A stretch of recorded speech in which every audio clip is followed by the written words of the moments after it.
नमस्कार, आप देख रहे हैं डीएन इंडिया। मैं आपके साथ हूं विशाल पांडे। क्या आपको पता है कि देश में 1000 से ज्यादा डॉक्टर्स ने कोरोना महामारी से अपनी जान गंवा दी है। और ये तो बस सरकारी आंकड़ा है, इससे कहीं ज्यादा डॉक्टर्स की जान गई है कोरोना महामारी में दूसरे लोगों का इलाज करते हुए। जरा सोचिए कि ये डॉक्टर्स जो हैं वो भगवान का दूसरा रूप हम जिन्हें कहते हैं, लोगों की लगातार जान बचा रहे हैं अपने जान की बिना परवाह किए हुए। ये डॉक्टर्स अपने फैमिली से दूर रहते हैं, अपने मम्मी पापा से दूर रहते हैं। यहाँ तक कि कुछ डॉक्टर्स मैरिड हैं जिनके बच्चे हैं, वो अपने बच्चों से दूर रहते हैं। दिन भर पीपीई किट पहन के पसीने में भीगते हुए ये डॉक्टर्स लगातार अपनी जान की परवाह किए बिना दूसरे की मदद करते हैं और जान बचाते हैं। तो क्या ये भगवान से कम है? इनको हम भगवान ही कहते हैं। और आज के समय में इस सिचुएशन में तो भगवान से भी बढ़कर हैं डॉक्टर्स, क्योंकि ये धरती पर दूसरे की जान बचा रहे हैं। तो ऐसे में डॉक्टर्स की बेइज्जती करना कितना हद तक सही है? आज हम बात करेंगे रामदेव की, योग गुरु रामदेव की। और रामदेव ने जिस तरीके से लगातार बेइज्जती की है डॉक्टर्स की, ये बहुत ही आलोचनात्मक बात है। रामदेव ने अपने एक योग शिविर के दौरान व्हाट्सएप पे एक मैसेज पढ़ते हुए कहा कि एलोपैथी साइंस जो है यूजलेस है, बेवकूफ है, बहुत ही घटिया है। एलोपैथी में जितनी दवाइयां इस्तेमाल होती हैं, चाहे कोरोना में जितनी दवाइयां इस्तेमाल होती हैं, चाहे रेमडेसिविर इंजेक्शन हो या और भी कई दवाइयां हैं, नाम पढ़ते हुए बाबा रामदेव ने कहा कि ये सारी दवाइयां बेकार है, वाहियात है। कुछ दवाइयों का तो नाम भी उन्हें नहीं पता था, फिर दूसरे से पूछकर नाम पढ़ते हुए उन्होंने इस दवाई को घटिया बताया, यूजलेस बताया। साथ ही पूरे के पूरे एलोपैथी साइंस को यूजलेस बताया और कहा कि मैं आज एक बात कह रहा हूं जिस पे बाद में विवाद हो सकता है, और विवाद हो भी गया क्योंकि ये विवादास्पद बात ही है। उन्होंने कहा कि जितने लोगों की ऑक्सीजन ना मिलने से मौत हुई है, उससे ज्यादा लोग तो ये दवाई खाकर मर चुके हैं, एलोपैथी की दवाइयां खाकर मर चुके हैं। अब आप ही बताइए जरा कि जहां एक तरफ डॉक्टर्स, मेडिकल साइंस दिन रात एक कर वैक्सीन बनाया इन्होंने और वैक्सीनेशन की प्रक्रिया चल रही है, लोगों का इलाज चल रहा है अलग अलग दवाइयों से, उस समय पर जहां देश की स्थिति इतनी खराब है, ऐसे समय पर इतना भद्दा और घटिया शर्मनाक बयान देना कितना हद तक सही है? ये आप मुझे जरूर बताइए कमेंट के माध्यम से। आगे बढ़ने से पहले जरा एक बार देख लीजिए रामदेव ने क्या कहा था। गजब का तमाशा है। एलोपैथी एक ऐसी स्टूपिड और दिवालिया साइंस है कि पहले क्लोरोक्विन फेल हुई, फिर रेमडेसिविर फेल हो गई, फिर एंटीबायोटिक्स इनके फेल हो गए, फिर स्टेरॉइड इनके फेल हो गए, प्लाज्मा थेरापी के ऊपर भी कल बैन लग गया, और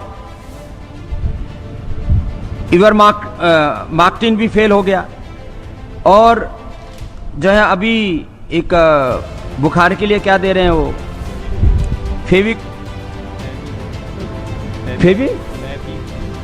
फ्लू, वो भी फेल है। जितने भी दवाएं दे रहे हैं, फिर लोग करें तमाशा हो क्या रहा है।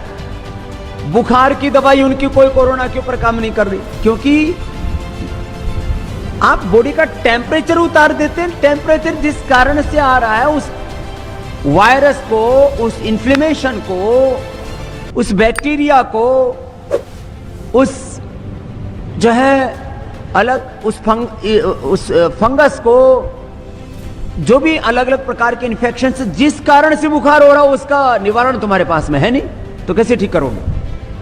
इसलिए मैं एक बहुत बड़ी बात कह रहा हूं, हो सकता है इसके ऊपर कुछ लोग विवाद करें। लाखों लोगों की मौत एलोपैथी की दवा खाने से हुई है। जितने लोगों की मौत हॉस्पिटल न जाने के कारण से हुई है, ऑक्सीजन न मिलने के कारण से हुई है, उससे ज्यादा लोगों की मौत ऑक्सीजन के बावजूद हुई है, दवा एलोपैथी की दवा मिलने के बावजूद हुई है, स्टीरॉइड की वजह से हुई है। ये कोई ताली बजाने की बात नहीं है, वैसे बात बता रहा हूं। ये पीड़ा की बात है कि लोग समझ ही नहीं रहे करें क्या। इसलिए अभी लाखों लोगों की मौत का कारण एलोपैथी है। आप कहेंगे फिर, मैं कहता हूं एलोपैथी साइंस पूरी खराब नहीं है। मॉडर्न मेडिकल साइंस का हम स्वागत करते हैं, साइंस और टेक्नोलॉजी का विरोध नहीं है। उसमें जो प्रयोग किए जाने वाले जो अलग अलग जो मेडिसिन्स हैं, जो उसकी अलग अलग थ्योरीज हैं। अब ये कोई पहली बार नहीं है जब रामदेव ने ऐसे बयान दिए हैं। उन्होंने कई बार ऐसे उटपटांग बयान दिए हैं। कुछ दिन पहले उन्होंने कहा था कि जब इंसान को भगवान ने 2 ऑक्सीजन के सिलेंडर दिए हुए हैं तो ऑक्सीजन सिलेंडर के लिए क्यों मर रहा है इंसान? भरो ना, पूरे ब्रह्मांड में ऑक्सीजन भरा हुआ है। लेकिन ऑक्सीजन की कमी का दर्द वो लोग समझ पाएंगे जिनकी ऑक्सीजन की कमी की वजह से मौत हो रही है। भगवान ना करे कि बाबा रामदेव को ऐसा कुछ हो, लेकिन अगर होगा तभी आप इस दर्द को समझ पाएंगे और लोगों का मजाक उड़ाना बंद करेंगे। आपको ये बता दें कि इसके बाद से ये जो पूरी घटना हुई, इसके बाद से जितने डॉक्टर्स हैं, हम चाहे इंडियन मेडिकल एसोसिएशन की बात करें जो कि बहुत बड़ा डॉक्टर्स का संघ है देश में, उसने भी यही मांग की कि देश में केंद्र सरकार से मांग की कि बाबा रामदेव की गिरफ्तारी हो, और ट्विटर पर अरेस्ट बाबा रामदेव करके हैशटैग ट्रेंड होने लगा, जिसके बाद से अभी तक बाबा रामदेव की गिरफ्तारी नहीं हुई। इंडियन मेडिकल एसोसिएशन ने यह भी कहा कि इस ऐसे वीडियो के वायरल होने के बाद, जिसके वायरल होते हुए 2 दिन के आसपास का समय हो गया, ऐसे में केंद्र सरकार और हेल्थ मिनिस्ट्री आखिर क्यों चुप है? इस चुप्पी के पीछे आखिर क्या कारण है? बाबा रामदेव की गिरफ्तारी क्यों नहीं हो रही है और कोई एक्शन क्यों नहीं लिया जा रहा है? यह वाकई सोचने वाली बात है, क्योंकि डॉक्टर्स की बेइज्जती वो भी इस समय पर करना कतई उचित नहीं है। चलिए अब आपको बता दें कि जब खुद पर विपदा आती है तभी असल चीज का पता चलता है। 2019 में बाबा रामदेव का एक वीडियो अभी तेजी से वायरल हो रहा है, जिसके ऊपर बिजनेस बाबा का टैग भी चल रहा है। एक बार जरा देखिए ये वीडियो। ये तो दिवालिया हो चुकी है ये चिकित्सा पद्धति, दिवालिया चिकित्सा पद्धति है। इनके पास कोरोना का कोई इलाज नहीं, इनके पास में लीवर का कोई इलाज नहीं, आंतें कमजोर पड़ जाए कोई इलाज नहीं, किडनी कमजोर पड़ जाए कोई इलाज नहीं, फेफड़ा कमजोर पड़ जाए कोई इलाज नहीं, हार्ट कमजोर पड़ जाए कोई इलाज नहीं, दिमाग कमजोर पड़ जाए कोई इलाज नहीं, हड्डियां कमजोर पड़ जाए, ऑस्टियोपेनिया ऑस्टियोपोरोसिस हो जाए कोई इलाज नहीं, चमड़ी कमजोर पड़ जाए तो इलाज नहीं। तुम्हारे पास इलाज किस बात का?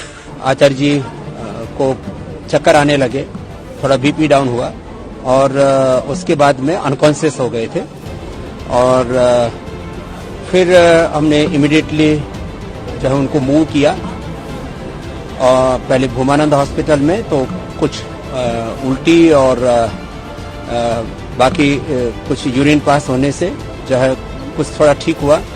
फिर हमने बात की यहाँ एम्स जो पूरे उत्तराखंड का और देश का एक बहुत अच्छा हॉस्पिटल है, हमारे रविकांत जी उसके डायरेक्टर मेरे साथ हैं। यहाँ मैंने सारी फैसिलिटीज को भी पहली बार यहाँ देखा, सारे डॉक्टर्स को देखा, और आते ही उन्होंने सारे टेस्टिंग किए, डॉक्टर साहब बताएंगे उसके बारे में, और अब करीब 80-90% पूज्य आचार्य जी की तबीयत अच्छी है। अब देखा कि किस तरीके से खुद ही 2019 में किस तरीके से बाबा रामदेव एलोपैथी साइंस की और एम्स जैसे हॉस्पिटल्स की और मेडिकल साइंस की, मॉडर्न मेडिकल साइंस जो है उसकी तारीफ कर रहे हैं। जब बालकृष्ण आचार्य पर उनकी तबीयत खराब हुई थी, उन पर विपदा आई थी, तो किस तरीके से एम्स में उन्हें भर्ती किया गया था और भर्ती करने के बाद उनकी तबीयत ठीक हुई। उस समय ये धन्यवाद कह रहे हैं, लेकिन अभी अपने कंपनी को प्रमोट करने के लिए कह सकते हैं, या कोई भी वजह हो, चाहे कोई भी वजह हो, यह बहुत ही शर्मनाक बात है कि इस तरीके से बयान देना और दूसरे एलोपैथी साइंस की बुराई करना या डॉक्टर्स की बेइज्जती करना, यह बहुत ही शर्मनाक बात है। बाबा रामदेव ने तो कोरोनिल को यह भी कह दिया था कि WHO से सर्टिफाइड है, और उसको जमकर जो है मार्केट में उतार दिया था कि कोरोना से बचने का टीका है कोरोनिल। उसके बाद खूब ट्रोल हुए थे, खूब मजाक उड़ा था, लेकिन उन पर उसका कोई असर नहीं होता है। वो बस अपने बिजनेस पे फोकस करके रखते हैं, अपने पतंजलि वाले कंपनी पे फोकस करके रखते हैं। इस वीडियो को इतना फैला दीजिए कि ये बाबा रामदेव तक पहुंचे, और ये वीडियो देखने के बाद शायद उनको शर्म आए हल्की सी, और वो डॉक्टर से माफी मांगे। हालांकि कंपनी की तरफ से औपचारिक प्रेस रिलीज तो डाला जा चुका है सोशल मीडिया पर, इसको आचार्य बालकृष्ण ने भी शेयर किया है। इस प्रेस रिलीज में यही लिखा है कि स्वामी रामदेव का कहीं से ऐसी मंशा नहीं थी कि वो मेडिकल साइंस का अपमान करें और डॉक्टर्स की बेइज्जती करें। ऐसी कुछ बातें लिखी हुई हैं इन प्रेस रिलीज में। लेकिन क्या स्वामी रामदेव खुद आकर क्यों सामने माफी नहीं मांगते डॉक्टर से? उनको माफी मांगने में क्या दिक्कत हो रही है? उनको आके माफी मांगनी चाहिए, और आगे से ऐसे उटपटांग बयान देने से जरूर बचने चाहिए। ऐसी तमाम खबरों के लिए आप देखते रहिए DN इंडिया का चैनल। सब्सक्राइब नहीं किया है तो जरूर करें। धन्यवाद।